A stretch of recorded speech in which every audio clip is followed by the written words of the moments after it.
En el nombre del Padre, del Hijo y del Espíritu Santo. Amén. Hoy vamos a hacer una reflexión sobre la transformación en verdaderos hijos de Dios. Hoy quiero compartir de la iglesia de la Odisea en el libro de Apocalipsis, capítulo 3, versículo 20. Este versículo nos dice: He aquí, yo estoy a la puerta y llamo. Si alguno oye mi voz y abre la puerta, entraré en él y cenaré con él y él conmigo. El anhelo de todo verdadero cristiano es sentarnos a la mesa con Jesús y compartir el pan con Él, y el deseo de escucharlo hablar y ser transformado por sus palabras. Él se vuelve nuestra oración.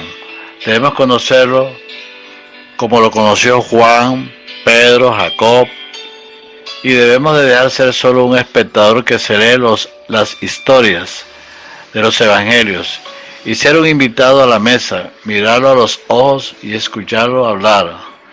Jesús tiene el mismo deseo. Él quiere que nosotros lo acompañemos a la mesa. Él es quien toma la iniciativa, Él es quien llama a la puerta, Él es quien pone en nosotros el querer como el hacer por su buena voluntad. La iglesia de la Odisea quedaba en la ciudad de su mismo nombre. Esta ciudad fue fundada por Antíoco II, año 261 del 245 a.C., y llamada así en honor de su esposa Lodice, una próspera ciudad debido a su ubicación de dos importantes rutas. En aquellos días era uno de los centros comerciales más ricos de Asia Menor, además de un famoso centro bancario. Tal era su riqueza que cuando la ciudad fue destruida por un terremoto en el año 60 a.C., sus habitantes fueron capaces de llevar a cabo su reconstrucción por sus propios medios, sin necesidad de apelar a la ayuda de Roma. La ciudad era famosa por sus manufacturas de ropas confeccionadas con lana negra de la región. También se enorgullecía de contar con una famosa escuela de medicina donde se llegó a producir un ungüento para curar enfermedades de los oídos y un colirio para las enfermedades de la vista.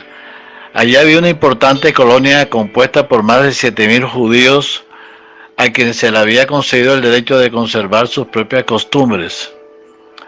Sus habitantes se caracterizaban por la búsqueda del placer.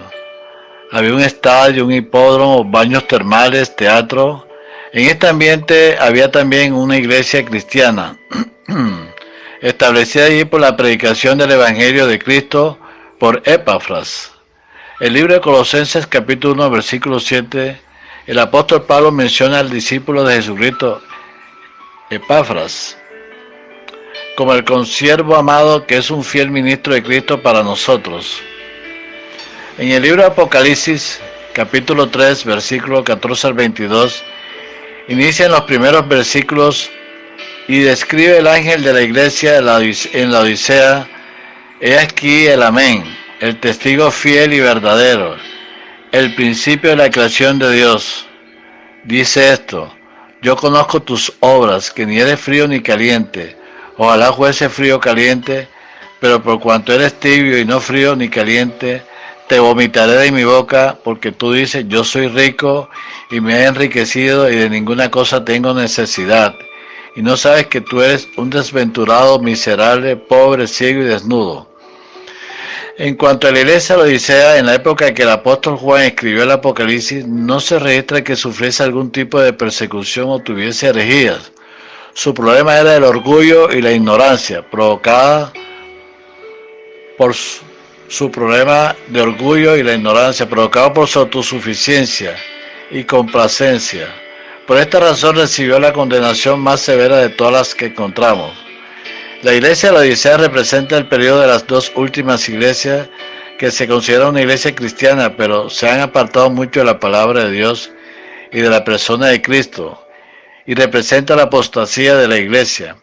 La iglesia que permanece cerca de la palabra de Dios es la de Filadelfia. Esa es la iglesia que sería removida y quitada del mundo. Y la de la Odisea pasará por el periodo de tribulación.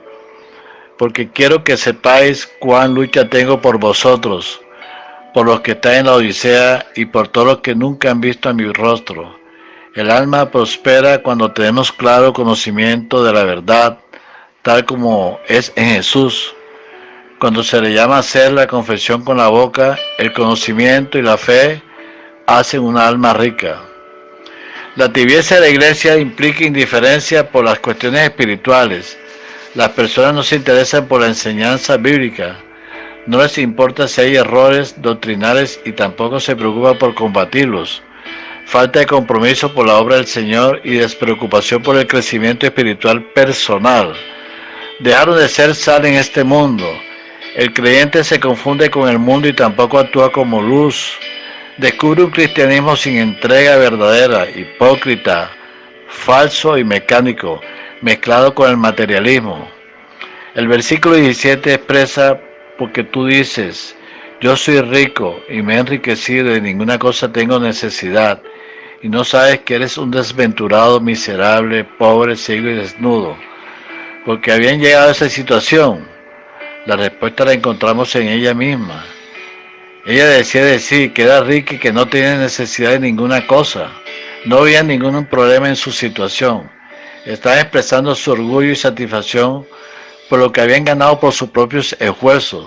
Seguramente los miembros de la congregación pertenecían a la clase alta de la sociedad, gozaban del respeto de la comunidad y tendrían dinero de sobra, y toda su riqueza se reducía a sus recursos materiales y humanos. Pero esa no es la riqueza que el Señor valora. De hecho, habló de este tipo de riqueza como el engaño de las riquezas, que impide que la palabra de Dios sembrada en el corazón llegue a producir frutos. Mateo 13:22. La situación de esta iglesia era realmente grave, tal era así que el Señor ya no estaba en medio de la iglesia, sino que estaba afuera, llamando a la puerta para poder entrar. Esto describe una iglesia que no piensa que no necesita a Cristo y lo deja afuera. El Señor los trata como incrédulos y desde afuera, en su inmensa misericordia, los llama al arrepentimiento. Sigue buscándolos porque sabe que sin Él seguirán estando desnudos y no dejarán de ser pobres y ciegos. Constantemente los llama esperando una respuesta, porque la puerta ha de ser abierta desde adentro. El Señor nunca entra por la fuerza en la vida de nadie. Gracias, Señor, que tu palabra corre y sea glorificada, así como la fue entre nosotros, y el Señor encamine en nuestros corazones al amor de Dios y a la paciencia de Cristo. Amén.